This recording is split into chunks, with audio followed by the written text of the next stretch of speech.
Feliz sábado, hermanos. Que tengan todo un buen día. Antes de empezar me gustaría que oráramos. Querido Padre que está en los cielos, santo sea tu nombre. Te damos gracias, Señor, por esta hora de sociedad de jóvenes. Te queremos pedir sabiduría y entendimiento para esto. Por Jesús. Amén. Quiero dejar claro lo siguiente. La lección de escuela sabática se enfoca en todo el aspecto interno de la Biblia, es decir, si es palabra de Dios, si fue inspirada, cómo se interpreta, etc.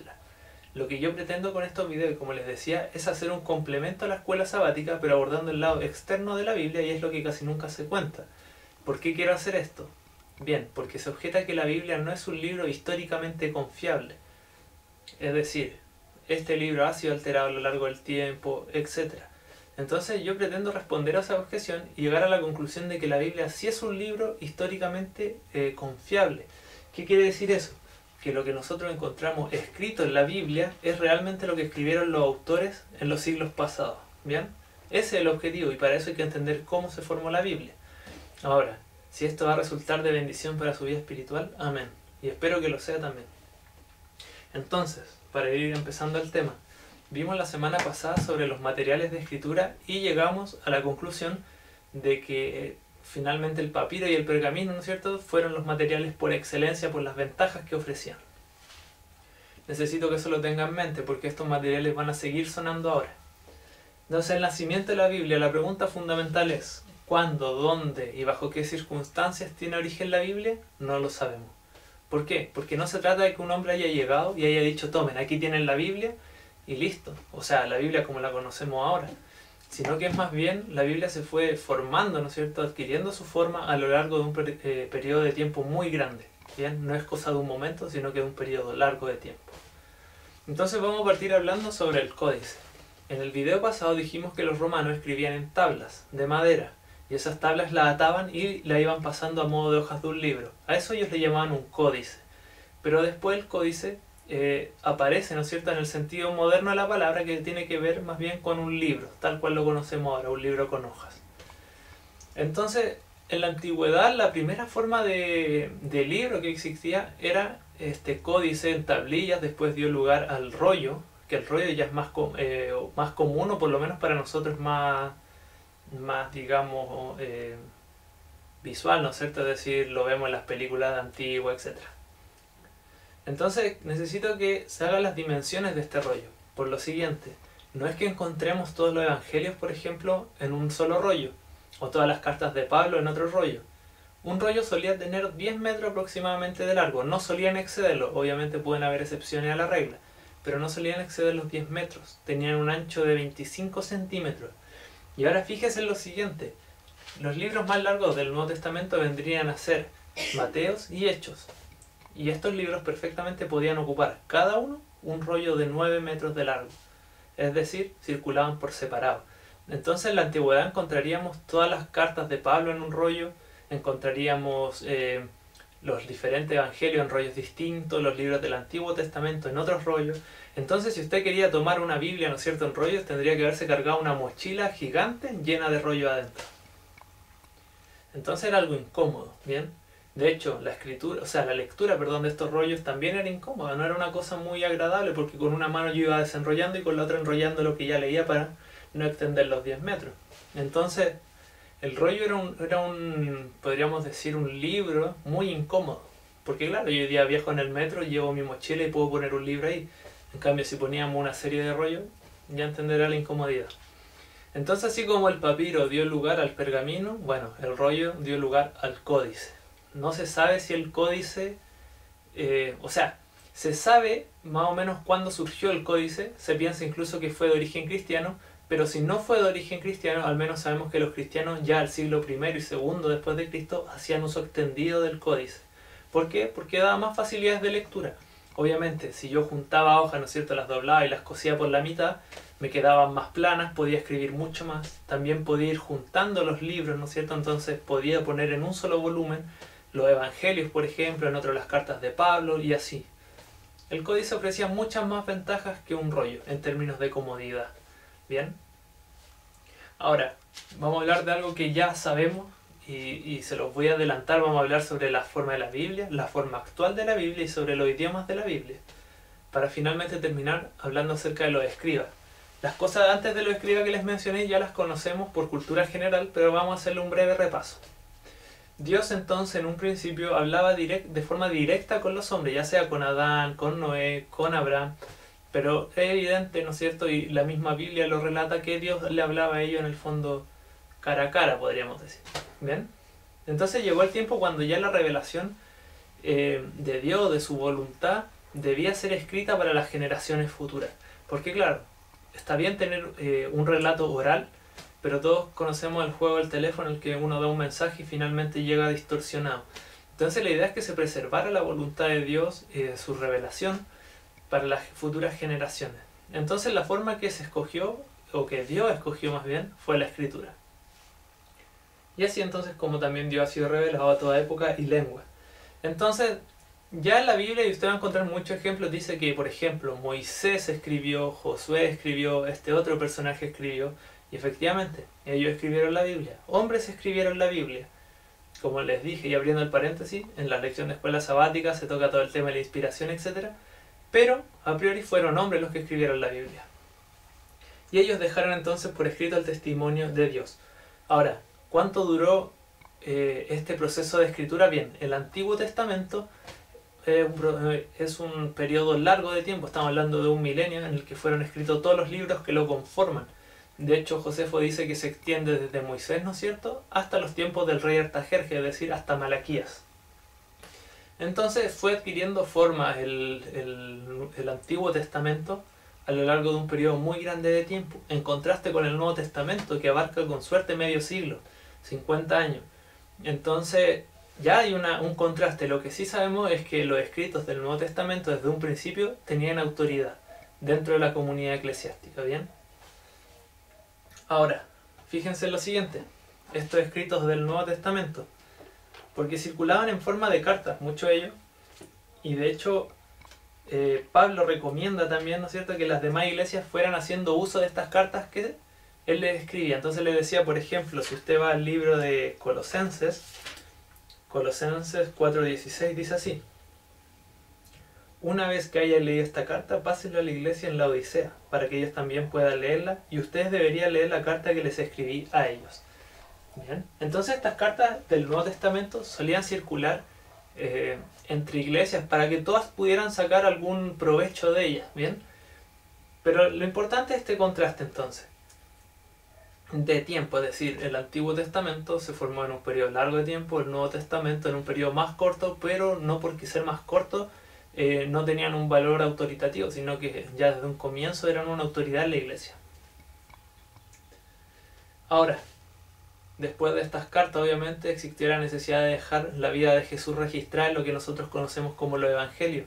Los evangelios no son biografías porque no relatan toda la vida de Jesús, pero sí los momentos quizás más importantes de su ministerio y que nos atañen a nuestra fe. Bien, entonces empezaron a dejar por escrito la vida de Jesús por la siguiente razón: los testigos presenciales de Jesús, es decir, los que estuvieron, vivieron con él, cada vez iban haciendo más escasos. Obviamente el tiempo pasa, iban muriendo, también no podían estar en todos lados para dar su testimonio, por lo tanto se hizo necesario que alguien dejara por escrito todo lo relacionado al ministerio de Jesús. Y así fue entonces como surgen los evangelios. Y luego finalmente tenemos el Apocalipsis, ¿no es cierto?, que ya es el punto culminante del Nuevo Testamento, donde Jesús aparece en toda gloria y majestad. Ahora, en cuanto a la forma actual de la Biblia, y aquí necesito que me presten atención en un detalle. Nuestra Biblia se divide en testamentos, ¿bien? Pero la palabra que se traduce por testamento perfectamente se podría traducir, o mejor dicho, se podría traducir de mejor manera como pactos. Bien, la idea básica de la Biblia gira en que Dios ha hecho pactos con el hombre y que en el fondo el nuevo va a desplazar al viejo. Entonces, ahora nosotros subdividimos estos testamentos o pactos en otras categorías. Entonces tenemos el Antiguo Testamento y él lo subdividimos en lo siguiente. Tenemos el Pentateuco, que abarca desde el Génesis a Deuteronomio. Tenemos los libros históricos que van de Josué a Esther, los poéticos de Job a Cantares, y los profetas, que también los subdividimos en mayores y menores. Pero los hebreos solamente tenían tres categorías: la ley, los escritos y los profetas. También entonces muchos de estos libros que conocemos como Primera y Segunda de Reyes, etc., para los hebreos no existían como tal, es decir, era Reyes a secas, Samuel a secas, no existía esta división primera-segunda, ese es el punto. Entonces, ¿qué pasa? Que muchos dicen que nuestra Biblia, nuestro Antiguo Testamento, no es en nada similar al de los hebreos. Y es que claro, si nosotros eliminamos esas subdivisiones de primera, segunda, de Reyes, etc., obviamente el número o la cantidad de libros se multiplica, aumenta. En cambio, como los hebreos no tenían eso, tienen menor cantidad de libros, sin embargo son los mismos. Entonces, que quede claro eso. Y en nuestro Nuevo Testamento entonces está agrupado en 3 categorías, que son los libros históricos, que los vamos a subdividir, ¿no es cierto?, en Hechos y los Evangelios, los libros doctrinales, que serían las cartas, Paulina y de los demás que escribieron, y la profecía, que sería Apocalipsis.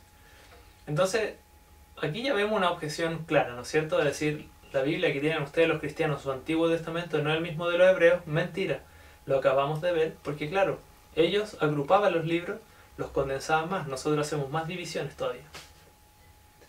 Y bien, en cuanto a los idiomas, fue escrita en 3 idiomas, ya lo sabemos, hebreo, arameo y griego. El hebreo, obviamente, en el Antiguo Testamento se hace evidente. El arameo también aparece en el Antiguo Testamento, pero no es el idioma principal. Y de hecho lo más probable, o sea, no es lo más probable, perdón, sino que la parte más evidente del arameo, de su uso, está en Daniel. Daniel ocupa el arameo en muchas partes de su libro. Y el griego, que en su época, ¿no es cierto?, en los tiempos de Jesús, era como el inglés de hoy en día, es decir, era el idioma universal. ¿Por qué es importante entender entonces que la Biblia no fue escrita en español, en japonés, etcétera, sino que en otros idiomas? Bueno, porque en cierta medida nos ayuda a entender el por qué existen tantas versiones de la Biblia también. Muchos han objetado diciendo la Biblia no es una sola, sino que mira, anda a una tienda y va a haber un montón de versiones de la Biblia. Y claro que hay muchas versiones de la Biblia. Y las versiones de la Biblia no es que tengan contenido diferente, ojo ahí, sino que resulta de que la Biblia fue realmente escrita en otro idioma, entonces las traducciones tratan de buscar, ¿no es cierto?, la mejor forma de expresar esa idea. Entonces por eso existen muchas versiones. En el fondo son diferencias nomás de expresión, etc. Hasta ahí va claro, espero. Entonces hemos repasado un poco sobre el uso del códice.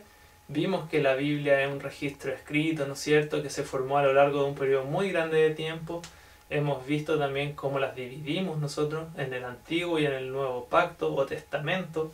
Cada vez tiene subdivisiones, porque claro, dividimos el Antiguo Testamento, en los profetas, la ley, etc. Nuestro Nuevo Testamento también tiene divisiones, y que ha sido entonces escrito en otro idioma que no es ajeno es ajeno a nosotros. ¿Bien?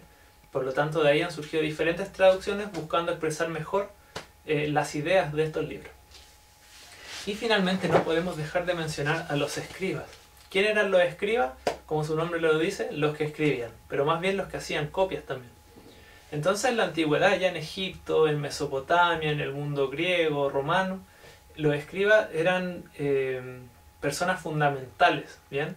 De hecho, en la época romana había una actividad muy grande de producción de literatura donde los escribas estaban muy implicados, incluso habían publicadores que era gente que iba y promocionaba estos libros en la antigüedad y los repartía a lo largo del imperio. Entonces los escribas tenían mucha actividad en la antigüedad. Ahora, ¿cómo escribían? ¿Cuáles eran sus materiales? Y esta es la parte interesante para que usted vaya tomando el peso de todo el trabajo y todo lo que implicó el llegar a tener la Biblia en nuestras manos hoy en día. Nosotros hoy día tenemos una facilidad de escritura porque contamos con lápices y demás. Usted puede tomar lápices de colores, etc. Bueno, los escribas solían escribir con un junco, ¿no es cierto?, de punta afilada, le hacían una hendidura para que obviamente la tinta corriera. Y la tinta en sí era una mezcla de agua, carbón, goma, ¿ya? Entonces era una mezcla bien pesada, bien densa con las que yo escribía. Y también contaban obviamente con materiales como esponjas para poder borrar lo que se había escrito, también poder limpiar la pluma, una navaja para afilar la pluma, e incluso reglas para hacer, ¿no es cierto?, líneas sobre las cuales escribir y que le saliera todo derechito. Yo personalmente no suelo ocupar la regla y escribo pésimamente chueco. Pero los escribas eran muy meticulosos en ese sentido. Ahora, ¿cómo escribían ellos? Fíjense que ellos iban y se sentaban en un taburete. Los primeros escribas, ojo, se sentaban en un taburete. Debajo de sus pies ponían algo, cosa que levantaran las piernas un poco. Y sobre sus piernas entonces apoyaban el códice y escribían. Y en el mundo romano es interesante que esta escritura era por dictado, es decir, había una persona dictándoles a ellos. Existían cuartos también, y aquí vamos a ver de nuevo el origen de otra palabra, cuartos de escritura llamados scriptorium en el mundo romano. El scriptorium ya se le hace semejante, ¿no es cierto?, a escritorio. Entonces estas personas iban y copiaban en los scriptorium por dictado. El mundo cristiano también adoptó eso, es decir, tenían escritorías también, ¿no es cierto?, y los escribas copiaban las cartas de Pablo, el libro que estuvieran copiando, mientras otros les leían el libro en voz alta. Eso lo vamos a ver más adelante, pero implica muchas cosas, ¿bien?, respecto a la Biblia. De hecho, creo que es en 2 videos más, o 3, en que vamos a analizar eso, porque muchos dilemas han surgido a raíz de la forma en que ellos copian. Pero lo vamos a aclarar en su momento. Entonces, esa era la forma de copiar y el mundo cristiano la adoptó. Y de hecho, en la Edad Media, también los monasterios contaban con su scriptorium, o su escritoría, ¿no es cierto?, donde entonces los monjes iban copiando por dictado, y después obviamente con el tiempo también empezaron a usar el mismo material, ¿no es cierto?, por medio de la vista, digamos, a copiar lo que ellos mismos iban leyendo. Pero a priori así fue como entonces empieza a copiarse toda nuestra Biblia, mediante el trabajo de los escribas. Era una labor súper ardua. De hecho, la ventaja de esto es que muchos escribas nos dejaron al margen, digamos, de su escrito como notas, frases como la siguiente: después de un trabajo duro y arduo, o al fin terminé, gracias a Dios. Entonces, claro, la historia, ¿no es cierto?, el testimonio de ellos nos queda hasta nosotros hoy en día, y podemos saber que era una labor ardua. Si quiere, usted puede probar, ¿no es cierto?, copiar todo un libro de la Biblia a mano y se va a dar cuenta de lo trabajoso que es. Entonces, para ir resumiendo lo que hemos visto hasta ahora, no sabemos cuándo ni bajo qué circunstancias nació la Biblia, porque eventualmente no es cosa de un solo momento, sino que fue un proceso continuo y largo a través de los siglos. También vimos el códice, que en el fondo fue adoptado, ¿no es cierto?, en la antigüedad, principalmente por el mundo cristiano, y el códice es lo que nosotros entendemos hoy en día como un libro, con todas las ventajas que implica respecto a un rollo. Vimos también sobre la Biblia, ¿no es cierto?, que cada parte de nuestra Biblia, es decir, el Nuevo y el Antiguo Testamento, fueron formados a lo largo de periodos de tiempo. El Antiguo Testamento fue un periodo más largo que el Nuevo, pero sin embargo, a pesar de que quizás fue un periodo más largo que el Nuevo, no por ser menor el Nuevo Testamento, el tiempo en el que se hizo, era menos autoritativo. También tenemos entonces las divisiones que nosotros tenemos en nuestra Biblia, y finalmente vimos el trabajo de los escribas. Entonces les dejo la invitación a que quizás viva la experiencia de un escriba, ¿no es cierto?, copie quizás la carta más corta que pille de Pablo, o quizás el libro de Judas, ¿no es cierto?, que es cortito, y para que podamos comprender de cerca la experiencia de estos escribas. Eso en cuanto al nacimiento de la Biblia. Lo espero entonces la otra semana para que podamos seguir aprendiendo. Si tienen dudas me pueden escribir y yo se las voy respondiendo. Así que tengan un feliz sábado, hermanos, y que puedan disfrutar entonces este día lo que queda de él.